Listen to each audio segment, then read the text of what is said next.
সকালবেলা স্কুল মাঠের পাশে লম্বা লাইন, সবার হাতে একটা করে এসআই ফরম। রহিম লাইনে দাঁড়িয়ে, রোদটা একটু একটু করে চলছে, হাতে কাগজ, মনে অনেক ভাবনা। পাশে এক কাকু বলে, বাবা কাগজ ঠিকঠাক আছে তো? রহিম হালকা হাসে, বলে, যা আছে তাই আছে কাকু, আসলে তার জন্মের কাগজই নেই। ছোটবেলায় এসব বানানোর কথা কেউ ভাবেনি। রহিম ভাবে, এই গ্রামে সে বড় হয়েছে, এই মাঠে খেলেছে, এই মাটিটাই তার বাবার কবর। তবু আজ কাগজ দেখিয়ে বলতে হবে, আমি এখানকার মানুষ। ভেতর থেকে ডাক আসে, পরের জোর। রহিম এগিয়ে যায়, ফর্মটা বাড়িয়ে দেয়। একটু চুপচাপ দেখে অফিসার বলে, আর কিছু আছে? রহিম মাথা নিচু করে বলে, না দাদা, এটুকুই।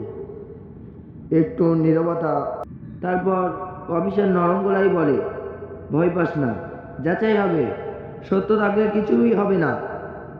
এই কথাটা শুনে রহিমের বুকটা হালকা হয়ে যায়। বাইরে বেরিয়ে সে আকাশের দিকে তাকায়, মনে মনে বলে, কাগজ কম থাকতে পারে, কিন্তু সত্য তো আছে, আর সেই সত্যটাই একদিন কথা বলবে। এই গল্পটি ভালো লাগলে লাইক, কমেন্ট, শেয়ার করতে ভুলবে না কিন্তু।